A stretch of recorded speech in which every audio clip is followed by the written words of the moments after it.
কয়েক বছর ধরে যে আশঙ্কা করা হচ্ছিল এবার সেটাই সত্য করতে যাচ্ছে চীন।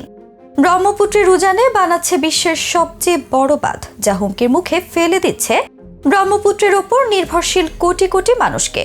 শুধুমাত্র বাংলাদেশে নয়, চীনের এই বাঁধের কারণে ভারতের কপালেও চিন্তার ভাঁজ পড়তে যাচ্ছে। এমনকি তিব্বতের লাখো মানুষও বাস্তুহারা হতে পারে এই বাঁধের কারণে। এরপরও কেন চীন নিতে যাচ্ছে এমন ভয়াবহ সিদ্ধান্ত? কতটা শক্তিশালী হতে যাচ্ছে বিশ্বের সবচেয়ে বড় এই ড্যাম? সেই সবকিছুর বিস্তারিত থাকছে আজকের এই ভিডিওতে। বিশ্বের সবচেয়ে বড় বাঁধ থ্রি গর্জের ড্যাম বানিয়েও মন ভরেনি চীনের। এবার তারা এর থেকে 3 গুণ বেশি ক্ষমতাধর বাঁধ নির্মাণ করে সারা বিশ্বে নতুন এক নজির স্থাপন করতে যাচ্ছে। তবে বাঁধটি ব্রহ্মপুত্র নদের উজানে হওয়াতে এর সরাসরি প্রভাব গিয়ে পড়বে বাংলাদেশের লাখো মানুষের ওপর। ভারতের একের পর এক বাঁধের কারণে আগে থেকেই মরে যাচ্ছে বাংলাদেশের অনেক নদী। তার উপর চীনের এই প্রকল্প বাংলাদেশের জন্য নতুন এক হুমকি হিসেবে দেখা দিচ্ছে। তিব্বতের পূর্ব প্রান্তে অবস্থিত ইয়াংলুর জাংবো নদী, এটি ভারত বাংলাদেশে ব্রহ্মপুত্র নদ হিসেবে পরিচিত। এই নদীতে চীনের নির্মিতব্য এই বাঁধ থেকে প্রতি বছর ঘন্টায় 30,000 কোটি কিলোওয়াট বিদ্যুৎ উৎপাদনের পরিকল্পনা আছে। যদি থ্রি গর্জের বাঁধের সাথে তুলনা করা হয় তবে এই সংখ্যাটা 3 গুণ বেশি। এ থেকেই ধারণা করা যাচ্ছে ভয়াবহ ভবিষ্যৎ অপেক্ষা করছে ব্রহ্মপুত্রের সামনে। চীন ইতিমধ্যেই ইয়াংলুর জাংবোর উজানে জলবিদ্যুৎ উৎপাদন শুরু করেছে। এছাড়া এই নদীতে আরো বেশ কয়েকটি প্রকল্প গ্রহণের পরিকল্পনা করছে দেশটি। প্রকল্পটির কাজ শেষ হলে কেবল বিদ্যুৎ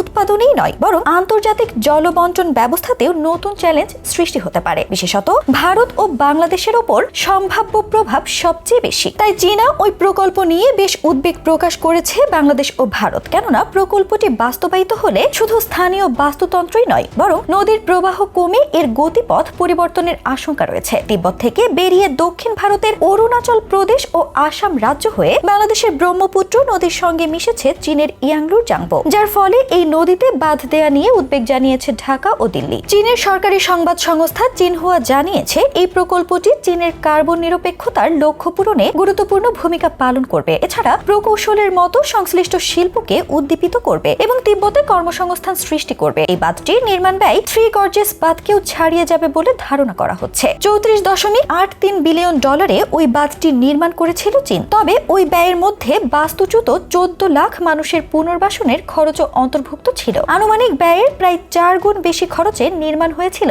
থ্রি গর্জেস বাঁধ। তিব্বত প্রকল্পের ফলে নতুন করে কত মানুষ বাস্তুচ্যুত হবে এবং স্থানীয় বাস্তুতন্ত্রের উপর এর প্রভাব কেমন হবে তা এখনো নির্দিষ্ট করেনি সংশ্লিষ্ট কর্তৃপক্ষ। কিন্তু চীনা কর্মকর্তারা জানিয়েছেন তিব্বতের জলবিদ্যুৎ প্রকল্পটির সম্ভাবনার 1/3 বেশি ধারণ করে চীন, যার ফলে ভাটির দিকে জল সরবরাহে তেমন কোনো প্রভাব পড়বে না। তবে বিশেষজ্ঞদের মতে চীন পানি সরিয়ে নিলে বা নদীর গতিমুখ বদলে দেওয়ার সিদ্ধান্ত নিলে পানির অভাব দেখা দেবে। আবার হঠাৎ পানি ছেড়ে দিলে আসাম ও অরুণাচল প্রদেশের লক্ষাধিক মানুষ বন্যায় ক্ষতিগ্রস্ত হবে এবং একই সঙ্গে পরিবেশগত উদ্বেগও রয়েছে। তাছাড়া ভারতের স্বাদু পানির 30% আসে ব্রহ্মপুত্র থেকে এবং একই সঙ্গে ভারতের মোট জলবিদ্যুতের 40% যোগান আসে এই নদ থেকে। যে কোনো বৃহৎ বাঁধ প্রকল্প পুরো ইকোসিস্টেমের ক্ষতি করে, স্বাদু পানির জীবকে ধ্বংস করে দেয়, বদ্বীপগুলোকে ক্ষয় করে। এটি জীবাশ্ম জ্বালানির চেয়ে বেশি গ্রিনহাউস গ্যাস নির্মাণ করে। এসব বাঁধের কারণেই চীনের ভেতরে 350-র বেশি হ্রদ শুকিয়ে মরে গেছে এবং বহু নদীর পানি প্রবাহ কমে গেছে। এ ধরনের বাঁধ প্রকল্প করতে গিয়ে অগণিত মানুষকে ভিটে বাড়ি থেকে সরিয়ে নিতে হয়। 2007 সালে কয়েকটি বাঁধ প্রকল্পের জন্য 2.29 লাখ মানুষকে তৎকালীন ওয়েন জিয়াবাও সরকার এক জায়গা থেকে সরিয়ে অন্যত্র পুনর্বাসন করেছিল। থ্রি জর্জেস ড্যাম বাস্তুচ্যুত করেছিল 14 লাখ লোককে, যার ফলে চীনের নতুন এই সুপার ড্যাম বাংলাদেশ, ভারত ও চীন কোনো দেশের সাধারণ মানুষের জন্যই ভালো কিছু বয়ে আনবে না।